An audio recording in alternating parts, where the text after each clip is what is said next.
The House adjourned until 8 p.m. Eastern for a possible seventh vote to determine who will be the next Speaker of the House. The multiple rounds of voting we are seeing has not happened since 1923. To be elected Speaker, a candidate must win a majority of members who vote for a specific person on the House floor. That means 218 votes. If no member skips the votes or votes present, several Republicans, of course that happened, but several Republicans have vowed to oppose Kevin McCarthy. In fact, what you have seen is about 20 Republicans consistently not vote for him. Now, to last couple of days, they were voting for Jim Jordan of Ohio. Well, today, they were voting for Florida Representative Byron Donalds. Donald's name was thrown in nomination, and the first time you've had two black folks actually nominated for Speaker of the House. Do y'all have the video of Chip Roy of Texas praising that? The Republicans, some of them, it was so funny, y'all, watching it. Some of them were like, okay, some of them were clapping, and then others, then they finally realized, you know what, we might want to stand up on this black man part. And so they did. And then the funny part is to watch the Republicans saying to the Democrats, y'all stand up too. You should be praising this. Of course, Democrats are sitting there, look at them like they're idiots going, y'all pretty are dumb, aren't y'all? And they really are. So you're seeing what happens with these Republicans, y'all, and the mess they're making of this. And so if y'all want a good laugh, y'all ready to press play? Here's a good laugh in a second. We're going to have you of Chip Roy, y'all, again, putting Byron Donalds' name in nomination. And he's praising it was having two black people being nominated for Speaker of the House. Yay. We'll show you that in a second. Let me introduce my panel. The guest, Avis Jones DeWeaver, leadership strategist. My panel is A. Scott Bolden, former chair, National Bar Association Political Action Committee. Dr. Jason Nichols, senior lecturer, African American Studies, Department of University of Maryland, College Park. Monique Presley, legal analyst, host of Make It Make Sense with Monique Presley. Glad to have all of you here. Avis, it is really hilarious to watch the mess Republicans are making. And then to have these different analysts on television, to have them say, well, maybe the Democrats should cut a deal with Republicans in order to help Kevin McCarthy become Speaker. And Democrats like, nah, we good. We got our man. Jeffries got our 212 votes. This on y'all. Absolutely. And to quote Leader Jeffries, it's not their job to save the Republicans from their dysfunction, because that's exactly what we are witnessing right now. This should be embarrassing for the Republican Party, and it should be enlightening for the American people. Because just think about it. If these folks can't even get their own ish together in their own party, they can't even properly run their own ish, how the heck are they supposed to be able to run an entire nation? This is just the beginning of at least 2 years of buffoonery in the House of Representatives. And I know for myself, and I'm sure also probably for Liz Cheney, I'm just ready to pull up some big old bags of popcorn because it's not going to end anytime soon.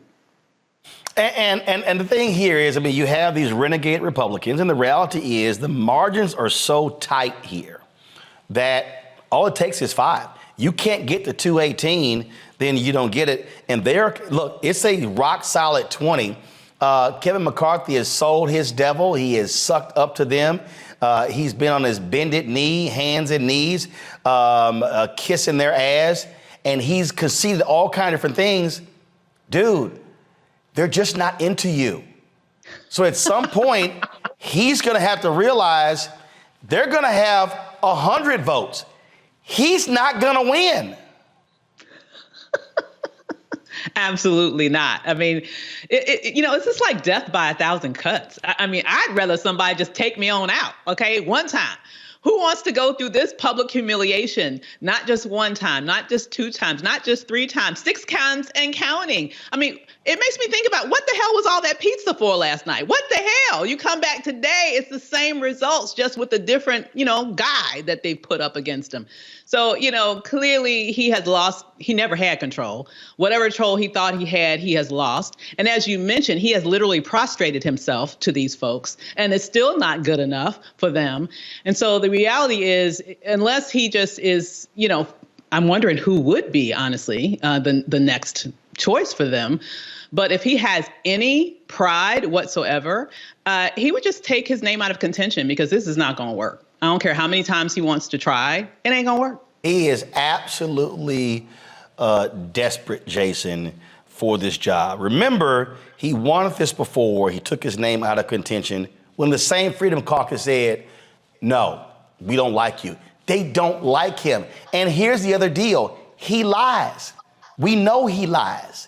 He was on tape ridiculing Donald Trump, these other Republicans, privately on a leadership call, but then came out there and was kissing Trump's butt at Mar-a-Lago. Kevin McCarthy will say or do anything for a win. And that's what these Republicans are saying. We don't trust your ass. We don't like you. It ain't, Jason, he ain't gonna get to be Speaker of the House. And what was the comment he made? I can't wait to have Nancy Pelosi hand me the gavel and I might hit her in the head with it. Pip, that ain't gonna be happening.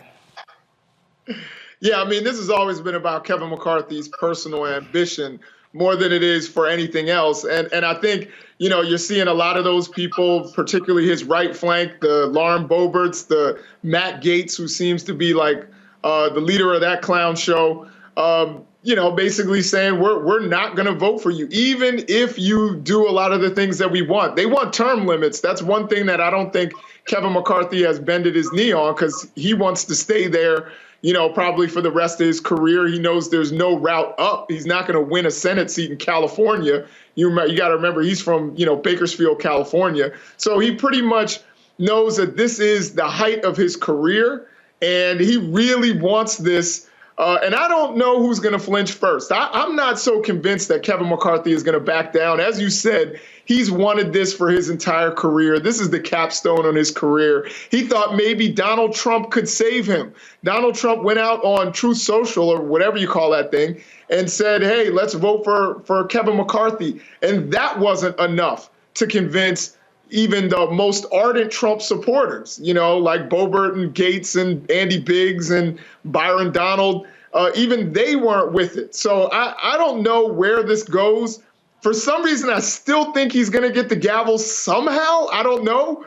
But, this is hilarious. This is embarrassing. And it shows you, if the midterms weren't enough to show you how much of an embarrassment this party is, this should show you they can't get it together. And even if he does get the gavel, even if he gets it, he's going to be so weakened by, all of the people that don't like him, that it's really, I'm not sure he's going to want the job after he gets it.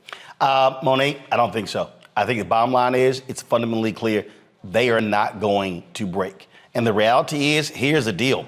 I don't know what the hell you can offer them.